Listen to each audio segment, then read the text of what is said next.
ओम शांति। ये कितने सौभाग्य की बात है। हमारे जीवन काल में हमने जगदम्बा सरस्वती को साक्षात देखा, जिसकी लोग पूजा करते हैं।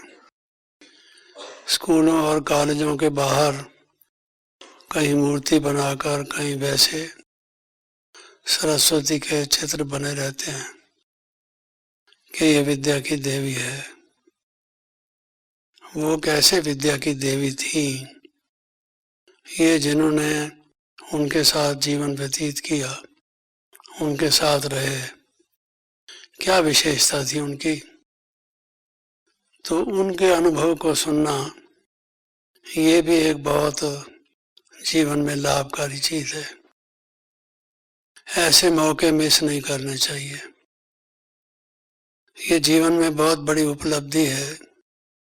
अभी भी जो विद्वान लोग हैं, जैसे आपने देखा होगा आर्य समाज के जो फाउंडर हुए स्वामी दयानंद, उनके नाम के साथ लिखते हैं स्वामी दयानंद सरस्वती। तो उन बेचारे को खुद भी नहीं मालूम कि सरस्वती कौन थी। तो दयानंद सरस्वती कैसे? भाव उसका ये, जो विद्वान था वो शास्त्रों को जानता था। भाव ये कि वो परम आत्मा और परमात्मा को जानता था, लेकिन ये असलियत तो नहीं है। तो सरस्वती जो हुई वो आत्मा और परमात्मा के बारे में बहुत बहुत बारीकी से जानती थी। उन्होंने समझा था, पूरी रीत से पहचाना था उनको, उसको अपने जीवन में लाया था।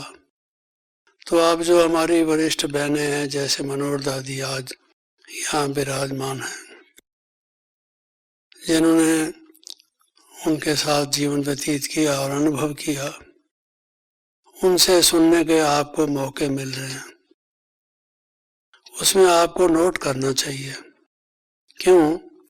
कि बाद में माइंड को रिफ्रेश करने के लिए ये ज़रूरी है।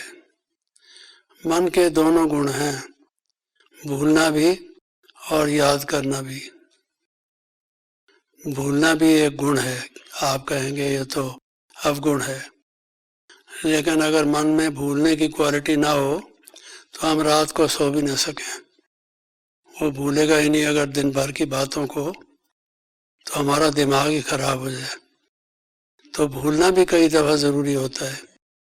आपने कई दफ़ा लोगों को देखा होगा, उनकी लाइफ बड़ी मिजरेबल होती है। बातें याद करते रहेंगे, फलां मौके पर उसने मेरे साथ ऐसा किया, फलां मौके पर ऐसा किया, ये बातें याद करते रहेंगे। तो भूल नहीं सकते उसको। डिटैचमेंट कई तरह की होती है। पास्ट से भी अपने को डिटैच करना, ये भी डिटैचमेंट है। कोई कहता है मेरी किसी से अटैचमेंट नहीं है। अगर उसकी पास्ट से अटैचमेंट है, बीती हुई बातों को याद करता है, जबकि बाबा कहते हैं पास्ट इज पास्ट, भूलो उसको। और कहते हैं भाई जो पास हो गए उसको बिसार दे, आगे की सुध ले, फ्यूचर को सोचो। वो नहीं सोच पाते, बहुत पुरुषार्थ करने के बाद भी आगे नहीं बढ़ पाते, क्योंकि पास्ट की निकृष्ट बातों को याद करते रहते हैं। तो वो अवगुण भी है, और मैंने पहले बताया गुण भी है। और याद जो है उससे तो बहुत बल मिलता है। अगर मनुष्य को याद न रहे, एक पाठ आप उसको पढ़ाएं, वो सफ़ा चट हो जाए, फिर आगे पढ़ाएं तो उसको पिछला याद अगर ना हो तो आगे बढ़ नहीं सकता। तो इसलिए याद भी होना ज़रूरी है। और हमारे यहाँ तो याद का कितना महत्व है। शिव बाबा की याद से हमारे विकर्म दग्ध होते हैं इत्यादि, ये हमें समझाया गया है।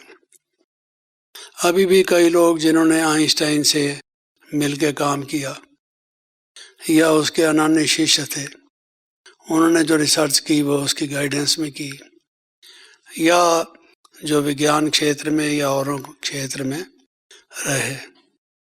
अब जैसे ऋषिकेश में आश्रम है, स्वामी शिवानंद का आश्रम है, वहाँ की गद्दी पर जो विराजमान है उनके भी विश्व भर में केंद्र हैं। वो क्या कहते हैं कि मैं शिवानंद का विद्यार्थी हूँ, उनका शिष्य हूँ, क्योंकि शिवानंद बहुत प्रसिद्ध हुए, तो लोगों को इस बात का फख्र होता है। तो माँ सरस्वती की हमने पालना ली, उनकी लोरी सुनी, मीठी मीठी बातें सुनी, उनकी दृष्टि से हम निहाल हुए, उनकी गोद में जाकर हमने शीतलता प्राप्त की, उनके प्यार और दुलार से हम पले आगे बढ़े। तो जिन्होंने इस तरह के सब अनुभव किए वो सुनने जैसे हैं, आप लोगों ने मिस की है। ये जीवन की मोस्ट वैल्यूएबल उपलब्धि है, ड्रामा अनुसार मिस की है।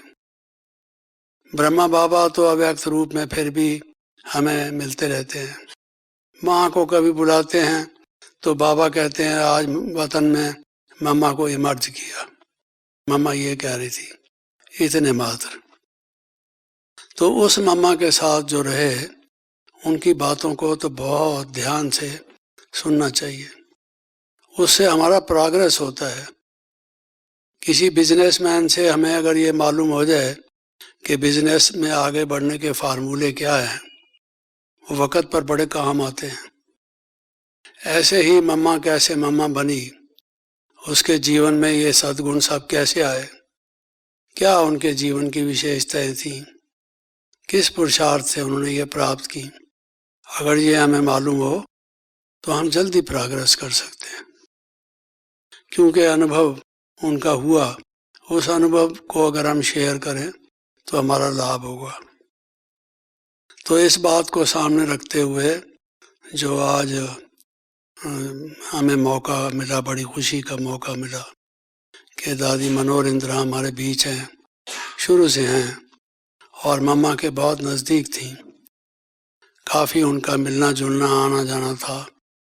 तो उनके मुखारबिंद से हम सुनना चाहें कि भाई वो कैसे मम्मा के साथ रहीं, तो उन्होंने क्या विशेषताएं देखी, क्या गुण थे मम्मा में, क्या पुरुषार्थ था उनका, जो भी वो ठीक समझें हमारे लिए, ऐसी बातें कुछ हमें बताएं।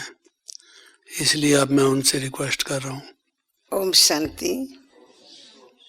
मैं तो ऐसे समझ करके नहीं आई थी, मैं तो कुछ सुनने के ख्याल से आई कि जगदीश भाई रोज बहुत अच्छी अच्छी बातें सुनाते हैं और निमरसंदा दादी से पूछते हैं, फिर वो भी मम्मा की बातें बाबा की बातें सुनाती है, तो मुझे भी इंटरेस्ट हुआ कि मैं भी जाके सुनूं।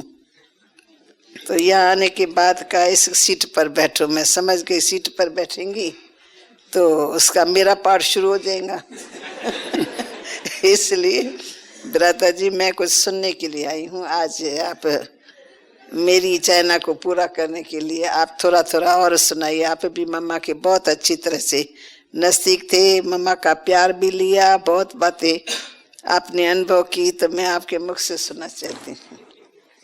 जैसे आप सुनने के लिए आए हैं, हम सभी भी सुनने ही के लिए आए ये सभी आपको सुनने के लिए आए हैं, ऐसा नहीं, ये सब आपको सुनने के लिए आए हैं। कल मैं तो इनों के लिए पुरानी हो गई। तो पुरानी ओल्ड इज गोल्ड बाबा कहते हैं। कुछ फिर आप बोलेंगे, फिर मेरे को कुछ इमर्ज होगा तो मैं सुनाती रहूं। पुरानी बातों के ही तो पुराण बने हैं, और वो पुराण तो आपने बनाए हैं। बहुत सी बातें दादी ऐसे सुनाती हैं जैसे पुराणों की स्टाइल है, वैसे वर्णन करती हैं। बाकी आप आदेश देती हैं तो मैं 2-3 बातें बताता हूँ, ताकि आपको थोड़ा सा वो क्या कहते हैं, पहले जो मोटर गाड़ी चलाते थे उसको वो लगाते थे जिससे उसका चल पड़ती थी। तो मैं थोड़ा बता रहा हूँ, उसके बाद आप तैयार हैं। 2-3 बातें आपको बताना चाहता हूँ, ऐसे बहुत सी बातें हैं। एक बात तो ये कि दिल्ली में एक व्यक्ति था जो अपनी वाइफ को टॉर्चर करता था। पवित्रता के कारण बहुत झगड़ा उनके घर में रहता था, उसकी मार पिटाई करता था और बहुत दफ़ा उसको कहता था घर से निकल जाओ। आसपास और रिश्तेदारों को कहता था ये सेवा नहीं करती, जब से ये ब्रह्मा कुमारियों के यहाँ जाती है ये सेवा नहीं करती, बच्चों को नहीं संभालती इत्यादि गलत बोलता था, क्योंकि जो असली बात थी वो तो कहने में उसको आती नहीं थी। कैसे कहता, उसके अगेंस्ट जाती थी। बहुत बिगड़ा हुआ था, उसकी कई कोशिशें थी, मेरी पिटाई करने की भी उसने कोशिश की कि यही भाई है जो जिसका बहनों को ये है कि हमारा भाई निपट लेगा इनसे, हम इससे पहले निपट लें तो ठीक हो जाएगा। तो कईयों का कुछ ख्याल, कईयों का कुछ ख्याल था। तो उस बहन को उसने निकाल दिया, तो हमने उसको एक आश्रम में, महिला आश्रम में कुछ दिन के लिए रखा जब तक उनका फैसला हो। तो मैं महिला आश्रम के उस प्रधान को ले गया अपने साथ। राजौरी गार्डन में मम्मा ठहरी हुई थी, तो मैंने सोचा कि इनको मिलाऊं, तो ले गया उनको। और उस मेरे से 5-10 मिनट पहले ही वो, बल्कि थोड़ा अधिक पहले ही पहुंचा वहाँ।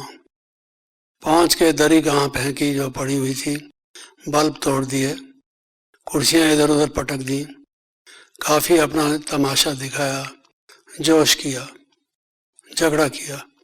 मम्मा कहाँ है, मम्मा से मेरी बात करो, आज मैं फैसला करके जाऊंगा। तो बहनें डर गई कि मम्मा को जो है ये झगड़ा कर रहा है, पता नहीं कैसे उसकी प्रोटेक्शन होगी। यहाँ इस वक्त कोई भाई भी नहीं है, बहनें भी 2-3 ही थी। तो मम्मा को तो उन्होंने ऊपर भेज दिया था, सबसे ऊपरी मंजिल पर। तो वो उसने बोला मम्मा कहाँ है, कहाँ है मम्मा। उस भाई को कहा जो झगड़ा करने आया, कहता है यहीं है, आप लोगों ने छिपा के रखा है उसको, बाहर क्यों नहीं आती, मेरे से बात क्यों नहीं करती, मेरे से बात कराओ। अपने आप ही वो सारे मकान में घूमा, ऊपर नीचे ऊपर नीचे, और आखिर उसको कहीं नहीं मिली। तो सबसे ऊपर की मंजिल पर भी गया कि बाकी सब तो देख लिया है, वहाँ नहीं देखा है। और मुझे कंफर्म्ड इन्फॉर्मेशन मिली है कि मम्मा यही है। वहाँ पर गया तो एक चारपाई थी केवल और एक कुर्सी थी। तो कुर्सी पर मम्मा बैठी थी। वो जब पहुंचा तो मम्मा ने कुर्सी खाली कर दी, उठ खड़ी हुई, खुद चारपाई पर बैठ गई और उसको कहा आओ बच्चे, आओ बैठो। कैसे आए, बहुत प्यार से उसको कहा आओ बच्चे। तो वो सच्चे मन से उसने मम्मा माँ कहा। क्वेश्चन सब उसके जाते रहे, माँ माँ माँ। उसने कहा बोलो कैसे आए, कुछ नहीं कहता है। जो उसकी कंप्लेंट थी, झगड़ा करने आया था, वो एक तरफ रही और मम्मा से बहुत प्रभावित हुआ। मम्मा ने अभी कोई बात भी उससे नहीं की थी, ऐसे ही उसको सिर्फ प्यार से कहा था आओ बच्चे बैठो। उसने कहा नहीं मम्मा आप यहीं बैठो, मैं वहाँ बैठता हूँ। नहीं नहीं आप बैठो, मम्मा ने कहा बड़ी नम्रता से। तो उसको ये भी आश्चर्य लगा कि इतनी बड़ी हैं ये और मुझे अपनी जगह दे रही हैं और खुद वहाँ पर बैठ रही हैं।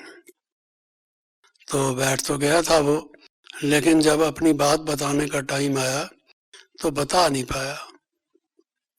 देखता रहा मम्मा को, साइलेंस में देखता रहा। मम्मा भी उसको देखती रही, दृष्टि दी। उस दृष्टि से उसको बहुत लाभ हुआ, अच्छा अनुभव हुआ और जाके लोगों को बोलने लगा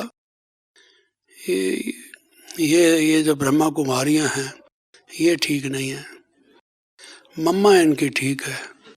समझा, मम्मा ठीक है, ये ब्रह्मा कुमारी ही खराब है जो इस तरह की बातें करते हैं।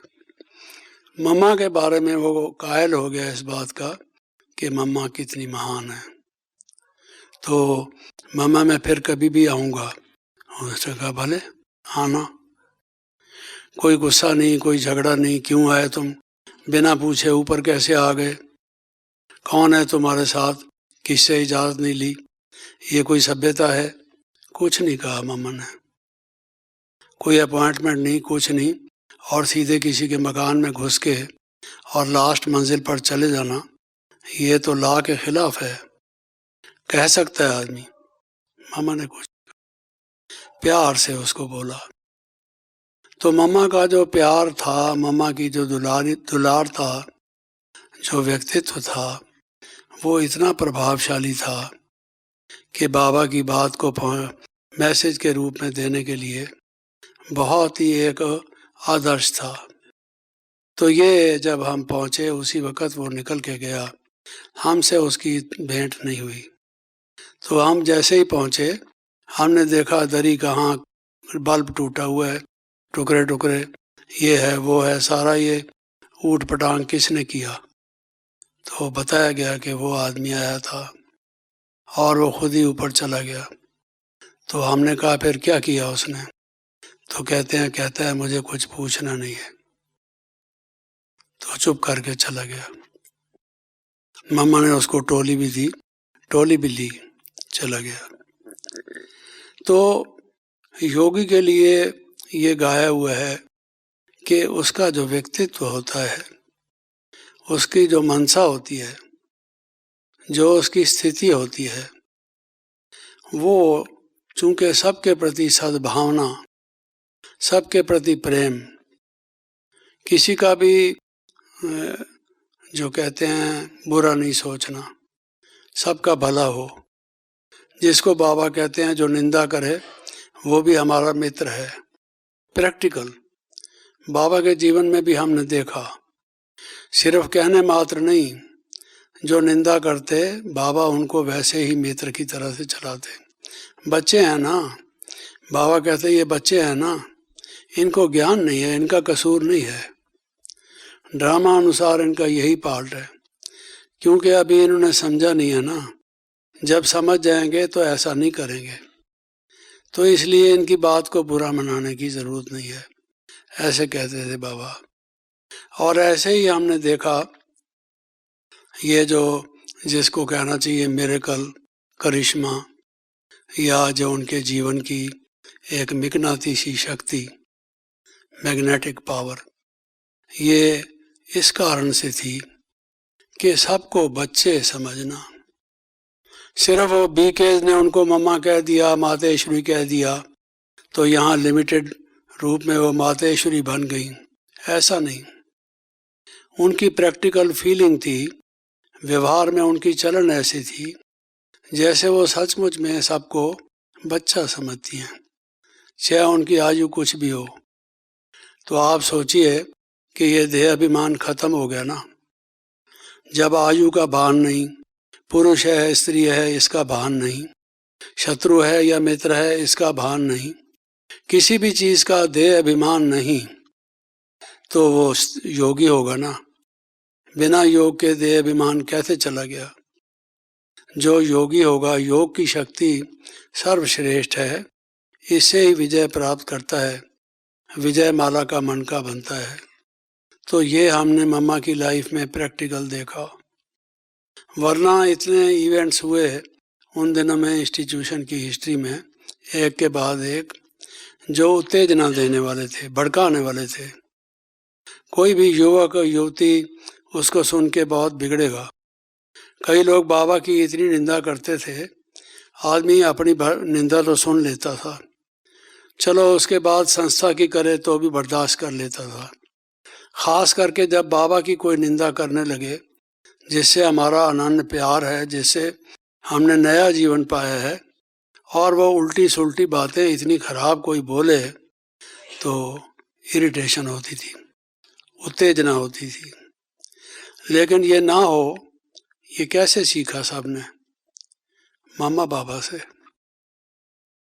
मम्मा का जीवन देख के। मम्मा का जो सहनशीलता थी, जो उनकी मधुरता थी, जो उनकी नम्रता थी, जो सबके प्रति उनकी सज्जनता थी, ये जो दैवी गुण थे ये हमारे में होने चाहिए। जब तक कोई रोल मॉडल, कोई आदर्श सामने ना हो, किसको फॉलो करे व्यक्ति? फॉलोअर्स तो कहलाते हैं, लेकिन फॉलो किसको करें? कोई सामने ऐसा आदर्श हो, वरना कहे कुछ और करे कुछ, तो व्यक्ति कहता है ये तो दोगला आदमी है, डबल पर्सनैलिटी वाला आदमी है, अंदर से कुछ बाहर से कुछ है। तो महात्मा की डेफिनेशन तो ये है, जो मन वचन कर्म से एक है, अंदर बाहर से एक है। ऐसा नहीं छल कपट भरा हुआ है और बाहर से बोलता है आओ आओ मेरा बहुत प्यार है, बैठो, अच्छे हो तुम, और अंदर में मुंह, वो कहते हैं ना, बगल में छुरी मुंह में राम राम। ऐसे लोग होते हैं दुनिया में। नहीं, उनका जीवन निर्मल, एकदम दर्पण की तरह से। कोई भी बैठे तो चाहे वो मुखालिफ हो चाहे अपना हो, वो ये कहेगा ये मेरी मम्मा है। मम्मा तो ठीक है, ये बी के बहनें जो हैं ये नहीं ठीक है। तो ये एक इवेंट जैसे कि मैंने आपको बताया, ऐसे ही अमृतसर में हुआ।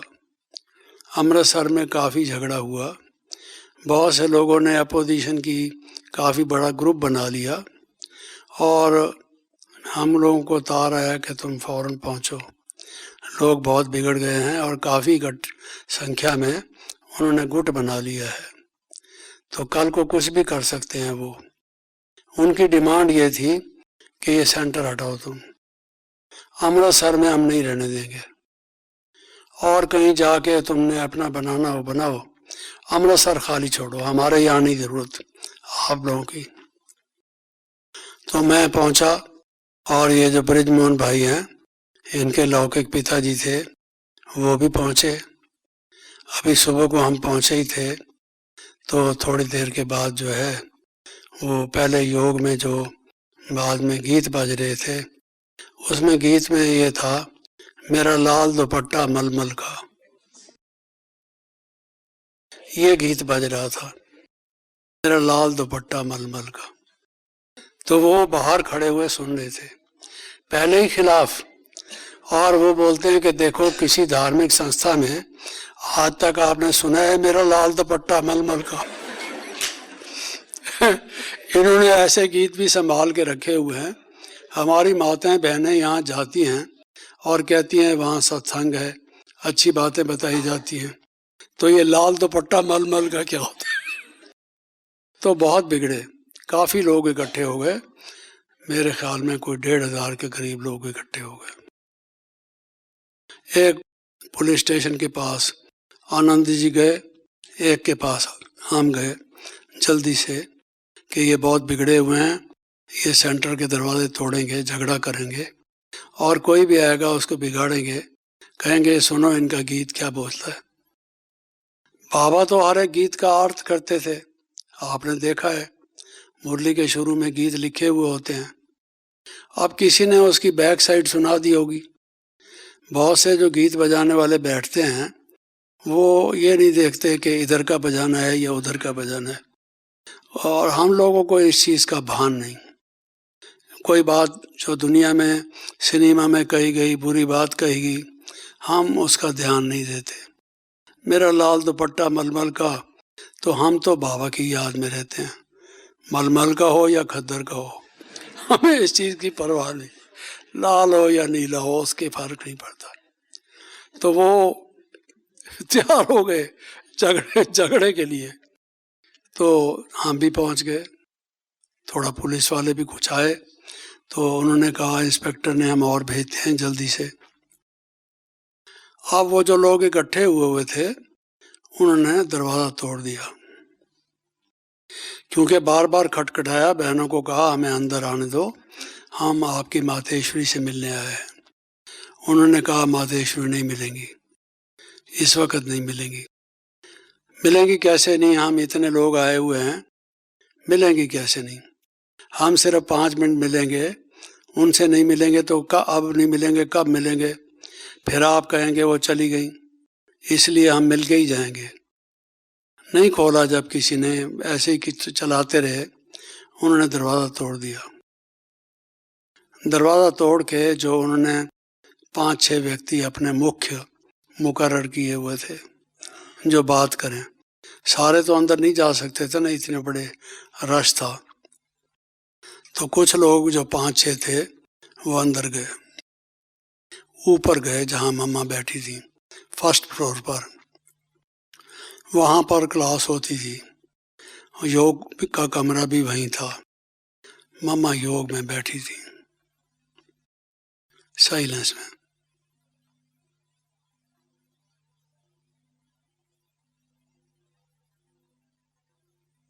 कोई हलचल नहीं, कोई घबराहट नहीं, कोई चिंता नहीं। बहुत अच्छी स्टेज में योग में आनंद में बैठी थी, अनडिस्टर्ब्ड, जिसको कहा जाता है अंगद के समान।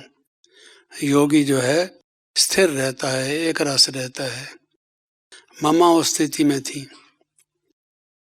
वो लोग जाके उनके सामने बैठ गए कि भाई ये अपने शायद जो भी कर रही हैं, प्रार्थना, संध्या, योग, कुछ भी कहो, इसके बीच में डिस्टर्ब करना इनको ठीक नहीं। बैठ गए मम्मा की तरफ देखने लगे कि आंखें तो खुली हैं, हिलती नहीं हैं और स्थिर बैठी हैं। बड़ा आनंद लग रहा है और सारे कमरे में शांति की वाइब्रेशंस हैं, उनको अनुभव हुआ। ये तो बहुत पवित्र हैं, महान हैं, कमल पुष्प के समान कमल निवासिनी हैं। उनको ऐसे कई प्रकार के, किसी को कुछ अनुभव हुआ। बाबा भी मदद करता है ऐसे बच्चों की। जब कोई ठीक बैठा हो तो बाबा भी मदद करता है। तो थोड़ी देर बैठ के जब उनको कुछ अनुभव हुआ कि मम्मा के नेत्रों से तो बहुत नूर निकलता है, बहुत नूर है, जैसे यहाँ से कोई टार्च की रोशनी किसी पर फेंकी जा रही हो। जब वो मम्मा के नेत्र की तरफ देखते थे तो उनको ऐसा लगता था प्रकाश ही प्रकाश है। समझ तो थी नहीं, लेकिन वो ये समझ गए कि साधना है इनके पीछे, इन्होंने साधना की है। वरना कोई महिला वो तो डर जाएगी या झगड़ा करेगी या उठ खड़ी होगी और बातें करेगी, जोर जोर से चिल्लाएगी। ये शांत, एकदम शांत। तो शांति की शक्ति से मम्मा ने उनको शांत कर दिया। जो बाबा कहते हैं शांति की शक्ति दो, उस वक़्त शांति की शक्ति देने की जरूरत थी, क्योंकि अशांत आत्माएं थी। उस वक़्त और कुछ बोलने से फायदा नहीं था। तो मम्मा ने उनको शांति की शक्ति दी, उन निर्बल आत्माओं को। उनको अच्छा लगा, अनुभव हुआ कुछ देर बैठ के कि मम्मा बोलती नहीं, और उनको भी ये हुआ कि बोलना नहीं चाहिए। ये जिस जगह हम बैठे हैं इसमें साइलेंस ही ठीक है। उनको लगा यहाँ आवाज़ थोड़ी भी होगी अच्छी नहीं लगती। खुद उनको एहसास हुआ कि यहाँ आवाज़ नहीं होनी चाहिए, ये आवाज़ से ऊपर की दुनिया है कोई। ये वैसे बैठी हैं। कौन है जो इतनी देर तक एक ही अपने पोज में, एक ही आसन पर काफ़ी देर तक बिना हिले बैठा रहे? शरीर भी साध लिया, नेत्र भी साध लिए और मन भी साध लिया। ये तो कोई महान आत्मा है। उनमें से कुछ लोग ऐसे भी तो थे जो जिन्होंने धार्मिक साहित्य का अध्ययन किया था, भक्ति की थी, थोड़ा थोड़ा तो उन्होंने पढ़ा था कि योगी ऐसा होता है। जो योगी जहाँ होता है उसके आसपास शांति हो जाती है। जो जानवर एक दूसरे के दुश्मन होते हैं वो भी दुश्मनी छोड़ के इकट्ठे बैठ जाते हैं। आपने देखा होगा शंकर जी को दिखाया जाता है चित्रों में योग की समाधि में, पास में सांप बैठा है, मोर बैठा है, और भी जो जो प्राणी बैठे हैं वो सब जन्मजात शत्रुता को रहने वाले हैं। आप कभी उस चित्र को फिर से देखेंगे तो आपको लगेगा कि ये तो एक दूसरे के दुश्मन हैं और वहाँ बैठे हैं।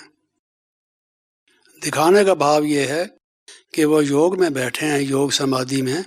उसका प्रभाव ये है कि ये भी दुश्मनी छोड़ के वहाँ बैठे हैं। इस शंकर जी से इनका इतना प्यार है, जो कुछ भी है। भाव ये है कि योगी का प्रभाव ऐसा पड़ता है, शांत शांत।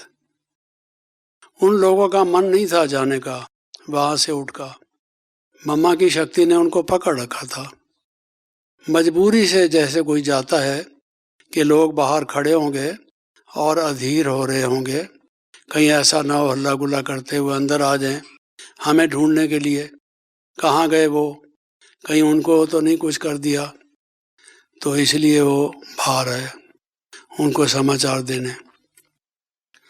पहले जो इतना जोश कर रहे थे, इतनी ऊंची बात कर रहे थे, झगड़ा करते थे, अब जाके शांति से बोले। कहते हैं भाई इनकी मम्मा कमाल है, आप जाओ तो जाके देख लो, मम्मा इनकी कमाल है। उन्होंने भी यही कहा ये ब्रह्मा कुमारियां ही खराब है, बाकी मम्मा इनकी अच्छी है। उन्होंने कहा जो बाहर मुखालिफ खड़े थे कि तुम्हें भी जादू लगा दिया, समझा। हम पहले ही डर रहे थे कि तुम इतना टाइम वहां बैठे हो, अब तुम लौटोगे या ब्रह्मा कुमारी बन जाओगे वहां। हम घबरा रहे थे और वही बात हुई, तुम बिल्कुल उनके होकर आए हो। है ना जादू उनमें, बोले वो। अब वो कहने लगे कि तुम गलत कहते हो, मैं भी ऐसा समझता था, अगर मेरे ऊपर विश्वास नहीं है तुम खुद जाके देख लो। तो बोलते हैं तुम्हारे ऊपर तो जादू हो गया, अब हम जाएं तुम्हारा मतलब है कि हमारे ऊपर भी हो जाए। भाई ना, हमारे बेटे और हमारी बीवी कहेगी ये कहाँ गया था, ये तो बिल्कुल पलट के आ गया, तो इसलिए हम तो नहीं जाएंगे। सभी के सभी लौट गए। कुछ उनमें थे जो बहुत निकृष्ट प्रवृत्ति के थे, वो खड़े रहे झगड़ा करने के लिए, बोलते रहे, ऊंचा ऊंचा भी बोलते रहे। कोई कहता है अरे भाई आखिर उसका क्या हुआ, किसका, मेरा लाल दुपट्टा मलमल का, उसका क्या हुआ। कोई कुछ डांट कर रहे हैं। उनसे पूछते हैं तुम्हारे आंख में काजल डाला था, सच बताओ। उन्होंने कहा देख लो आंखों में है काजल क्या। अच्छा तुम्हें कोई प्रसाद खिलाया था, ये उन्होंने कहा देख लो मुंह में कुछ भी नहीं खाया था। तो फिर कहते हैं भाई फिर क्या हुआ, आखिर कैसे जादू किया तुम्हारे ऊपर, तुम्हारा कुछ वो दृष्टि से किया होगा। उसने कहा अभी तुम कुछ भी कह दो, वो तो कमाल की स्थिति है। शांति मिल सकती है तो यहाँ मिल सकती है। हमने ये देखा है कि यही स्थान है जहाँ शांति मिल सकती है, लेकिन वो मिल सकती है मम्मा से, ब्रह्मा कुमारियों से हमारे ख्याल में नहीं मिल सकती। ये उनकी भावना बैठ गई। तो मैंने ये दो एग्जाम्पल आपको सुनाए कि देखिए जो आज स्टेज के लिए भी बाबा हमसे बार बार कहते हैं बच्चे आपकी योग की स्टेज ऐसी हो मनसा सेवा कर सको, अंत में ऐसे ही सेवा होगी। लोग बहुत घबराए हुए, दुखी, अशांत होंगे। आप साइलेंस में दृष्टि देकर उनको शांति की शक्ति देना, जिसको जो चाहिए वो देना। अभी तक भी हम लोगों ने वो पावर नहीं आई, कोशिश करते रहते हैं। और मम्मा के जीवन में तो उन दिनों में हमने देखी। आप ये देखिए कितना गैप है। मम्मा को कोई बाबा ने इतना ज्यादा नहीं बार बार कहा। यही मम्मा की विशेषता थी कि बाबा ने जब कोई एक शिक्षा दी दोबारा कहने की जरूरत बाबा को नहीं रही। जी हाँ कह के मामा ने उसको अपने जीवन में लाया। इसको कहते हैं पुरुषार्थ। मामा खुद मुरली में सुनाती थी, जब अपनी वाणी चलाती थी, दिल्ली में भी आई थी, कि देखो मैं पुरुषार्थी हूँ, सब पुरुषार्थी हो। जब आप ये कहते हो मैं पुरुषार्थी हूँ, आप क्यों कहते हो, किस भाव में, किस प्रसंग में आपसे कोई गलती हो जाती है, नुकसान हो जाता है, तो दूसरे को कहते हो भाई मैं अभी पुरुषार्थी हूँ ना। गोया आप पुरुषार्थी हूँ का भाव ये लेते हो जिसमें कमियां हो, कमजोरियां हो, गलती करता हो, भूल करता हो, वो कहता है मैं पुरुषार्थी हूँ। मामा ने कहा ऐसा नहीं है, पुरुषार्थी का ये मतलब नहीं है। पुरुषार्थी सच्चे मायनों में उसको कहा जाए जिसको एक दफा कोई बात समझा दी, दोबारा समझाने की जरूरत ना रहे, वो है सच्चा पुरुषार्थ। ऐसा पुरुषार्थ करना है। तो ये हमने प्रैक्टिकल उनके जीवन में देखा कि बाबा ने जो शिक्षा दी वो कैसे बाबा के सबसे ज्यादा नजदीक आई, बाबा ने कैसे उनको निमित्त बनाया। क्योंकि जो थोड़े से समय में देखिए आप कितने वर्ष उन्होंने जीवन में ये इस ढंग से बिताए, उसमें उन गुणों को धारण कर लिया जिनको धारण करने में अभी तक हम लगे हुए हैं, होते नहीं हैं। संस्कार बदलना चाहते हैं, बदलते नहीं हैं। उन्होंने बड़ी जल्दी से उसको कर लिया। अब थोड़ा सा समय बाकी और है, तो मैं मनोहर दादी जी से निवेदन करूंगा। मैंने थोड़ा अधिक समय ले लिया, गलती की, मेरा ध्यान घड़ी की तरफ नहीं गया। फिर भी 10 मिनट मेरे ख्याल में हमारे पास हैं, इसमें ही कुछ सुना दें हमें। ओम शांति। मैं भ्राता जी के इस कहने को टालती नहीं हूँ, पर मैं खुद सुनने में मगन हो गई। मैंने ये सोचा ही नहीं कि मुझे कोई आज इस परवाह में कुछ और सुनाना है, लेकिन फिर भी मैं ना नहीं करती हूँ। तो मेरे को मम्मा की शुरुआत की बात याद आती है कि मम्मा बनी कैसे, मैंने वो देखा। बाबा बाबा कैसे बना वो देखा, और मम्मा कैसे बनी वो देखा। तो मम्मा को लौकिक जिंदगी में भी हमने देखा था। हम स्कूल से जब गुजरते थे तो मम्मा और मम्मा के साथ उसकी बहन थी, दोनों जब वहाँ से निकलते थे तो हम भी स्कूल की कुछ लड़कियां एक कोने में खड़ी होके एक बार तो उसका दर्शन करते ही थे। मालूम नहीं कि हमारी भविष्य में माँ बनने वाली है, क्यों हमको कशिश होती है, क्योंकि मम्मा का चेहरा ही ऐसा था, गंभीरता, हर्षमुख चेहरा, साइलेंस भी थी। तो लौकिक जीवन में फ्राक परा हुआ है, जुराब परा हुआ है। जब दोनों क्लास से निकलते थे तो उनके बाल लंबे लंबे थे और चेहरे में समझो थोड़ी दिव्यता की खुशबू थी। अब उस समय हम दिव्यता भी नहीं समझ सकते थे, लेकिन फिर भी कुछ कशिश थी, तो हम खड़े हो जाते थे। कुछ दिनों के बाद हमको मालूम पड़ा कि यह हमारे इस क्लास में आने लग गई है। और शाम के समय वो एक नया गीत बाबा बनाता था और मम्मा उस गीत का तर्ज निकाल के गीत पर गाती थी।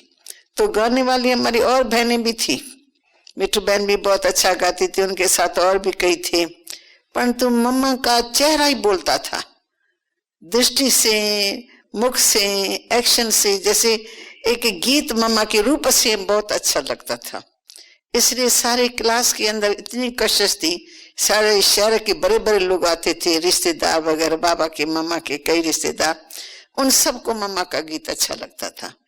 पहले भी वो स्कूल में गाया करती थी, परंतु उस समय की और बात थी। यहाँ आकर के एकदम दिव्यता से भरपूर गीत गाना और उस नशे से गीत गाना, तो उसका प्रभाव बहुत लोगों के ऊपर अच्छा पड़ा।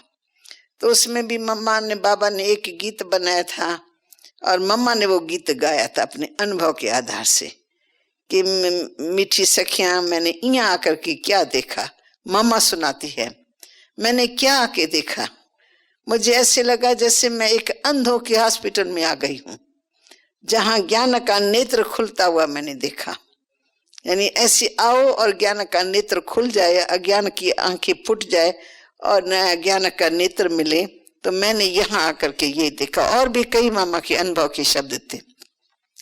तो जब भी मामा ये गीत गाती थी ना, तो लोगों को एकदम इतनी कशिश होती थी, जो जैसे कि उनको मामा से कुछ बहुत अच्छा भाव पैदा होता था, मामा के प्रति रिगार्ड भी पैदा होने लगा। तो पहले तो मामा को सभी ओम राधे बोलते थे, राधे उसका नाम था। परंतु जैसे जैसे जैसे जैसे वो गीत गाने लगी और ओम के अर्थ में टिकाने की उसके अंदर शक्ति आ गई, तो सभी ने नाम रखा ओम राधे है।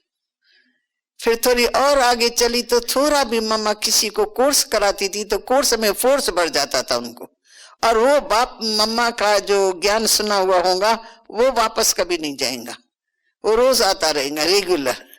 और बहने ज्ञान सुनाएंगी, 2 दिन आया, 3 दिन आया, 4 दिन आया, फिर उड़ गया। परंतु जो मम्मा का होता ना, उनको जैसे फोर्स मिल जाता था, इसलिए वो हमारे क्लास में वृद्धि को प्राप्त करते ही रहते थे। तो मम्मा के अंदर क्या था कि जहर, जैसे बाबा कहते ना ज्ञान का जहर जरूर होना चाहिए। तो मम्मा जो भी गीत गाती थी अर्थ सहित, अर्थ में टिक करके और अनुभव सहित गीत गाती थी, इसलिए उनके गीत में इतना रस था। जो फिर जैसे मम्मा उठी, गीत वगैरह गा करके भाषण किया, तो सभी जितने भी बहनें थी ना, उन सब में मम्मा का भाषण सबसे अच्छा। तो बाबा वहां से कश्मीर में गए तो वहां से पत्र लिख करके बेचते थे, तो पत्र में सारा ज्ञान का सार बहुत ही अच्छी तरह से बाबा पत्र बेचता था, और हर एक के नाम पर। तो वो पढ़ करके और फिर समझो वाणी चलाती थी। तो वो भी पढ़ करके सुनाती नहीं थी, परंतु ओरली बोलते थे। लेकिन मम्मा का जो बोलना था उनमें इतनी ताकत होती थी कि उसको सार रूप को बुद्धि में रख करके फिर मम्मा के भाषण करते थे। फिर जब मम्मा उठती थी और ऐसे सब मम्मा के सामने खड़े हो जाते थे, तो मम्मा जिनको भी दृष्टि देती थी ना, तो जैसे बाबा के द्वारा श्री कृष्ण का साक्षात्कार होता था, वैसे मम्मा के द्वारा श्री राधे का साक्षात्कार होता था, लक्ष्मी का साक्षात्कार होता था। तो ऐसे करके बाबा की जो मेन घर की थी जसोदा मैया, समझो उनको साक्षात्कार हुआ, ये तो सबसे बड़ी बात। क्योंकि बाबा की वो लौकिक में धर्म पत्नी है, और बाबा में बहुत भाव प्यार था, लौकिक में टू मच प्यार था, भक्ति मार्ग में वो बहुत पक्की थी। अब उनको पता लगा कि यही राधे, इनका साक्षात्कार सबको हो रहा है। उनको लगा कि समझो इस जन्म में तो मैं बाबा की साथी बनी हूँ, अगले जन्म में भी उसको विश्वास था मैं बनूंगी। परंतु जब ये भविष्य का क्लियर होने लगा, मम्मा का साक्षात्कार सबको होने लगा, लक्ष्मी का या राधे का, तो फिर ये बात इतनी फैल गई कि ब्रजेंद्रा को भी अनुभव होने लगा, निर्मल शांता को भी माँ का भान आने लगा। तो ऐसे करके जो भी बड़ी बड़ी बहनें थी ना, वो सब मम्मा की शक्ति के आगे अपने आप उस लेवल में आ गई। कोई भी मम्मा के आगे अहंकार में नहीं आई, या उनका कुछ ऐसा चले कि नहीं इससे तो हम आगे जा सकते हैं, हम ऐसे हैं, हम ऐसे, कोई की भी ताकत नहीं थी। मम्मा जैसे अपने आप अपने गुणों से आगे बढ़ती गई। तो वाणी में जवाहर आधा घंटा भी बोलती थी तो एकदम प्रभावशाली, कोर्स कराती तो फोर्स में आ जाता था। और दूसरा पालना करने का तो कोई कुदरती मम्मा में था। हम बंदेली बहनें आती थी, हमको मारे पड़ती थी, हम रो रो करके आते थे, मम्मा को सुनाते थे, तो मम्मा दिल भी लेती थी और दिल से हमको शक्ति भी भरती थी, हमको अपने पाँव पर खड़ा करती थी कि आप ऐसे कर सकते हो, आप ऐसे कर सकते हो, क्यों नहीं कर, तुम तो शक्ति अवतार हो। तो मम्मा जैसे हमारे में शक्ति भरती थी, इसलिए जैसे मम्मा का सहारा हमको मिल गया, हमारी जिनसे, और हमको ऐसा सहारा देती है कि तुम ऐसे कर सकते हो, तुम ऐसे कर सकते हो। तो हम घर में जा करके अपने सब रिश्तेदारों के साथ में ऐसा ही व्यवहार करते थे जैसे मम्मा हमको समझाती थी। तो मम्मा ने शुरू से लेकर के बच्चों के तरह से पाला थी। तो वो खुद भी हमारे जैसी थी, कोई 1-2 साल बड़ी होंगी हम लोगों से, लेकिन पता नहीं कैसी जैसे कि मम्मा की स्वभाव संस्कार इतना स्पष्ट हो गया, जो मैं लगा कि ये हमारी माँ है। मम्मा की पालना में हम सब झुक गए। और इसके कारण बिरजेंद्रा दादी जो थी भी बाबा के लौकिक में बहू, यानी अपने घर की तो अथॉरिटी थी, लेकिन कोई की भी अथॉरिटी चल नहीं सकी, क्योंकि मम्मा की आध्यात्मिक शक्ति सबसे पावरफुल थी। तो ऐसे करते करते फिर तो मम्मा ने हम लोगों को कराची में, हम बंदेलियां छुटकारा पहन के कराची में रहे फिर तो मम्मा ने माँ की तरह से पूरी दिनचर्या, हर बात में साथ देना, हर कर्म में साथ देना, भंडारे में तो भंडारे में साथ देना, सब्जी काटने में तो सब्जी काटने में साथ, हर एक बात में मम्मा पहले और हम उसके पीछे पीछे। हम सिर्फ कॉपी करते रहते थे, फॉलो करते रहते थे। मेरे पास, इनके पास तो बहुत अच्छी अच्छी अनुभव की बातें, मेरे पास तो वो नहीं थी, परंतु जो बचपन से पालना ली तो हमने देखा मम्मा कैसे बनी, फिर श्री राधे बनी, फिर श्री राधे से माँ बन गई।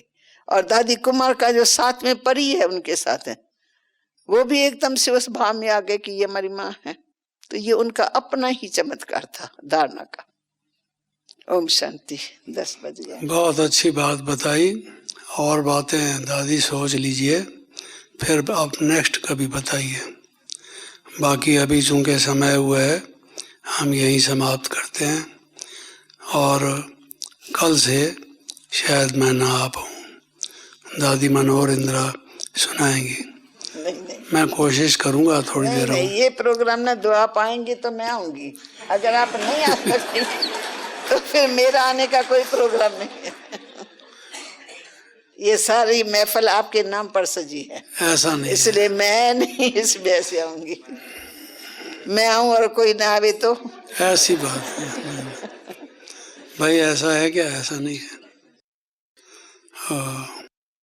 जैसे मम्मा ने अपनी आध्यात्मिक शक्ति से सबको खींच लिया, दादी आपकी भी आध्यात्मिक शक्ति ने सबको खींचा हुआ है, तो आएंगे कैसे नहीं। कच्चे धागे से बंधी हुई आएगी सरकार मेरी, सब आएंगे, क्यों नहीं, कोशिश करेंगे। ओके, ओम शांति।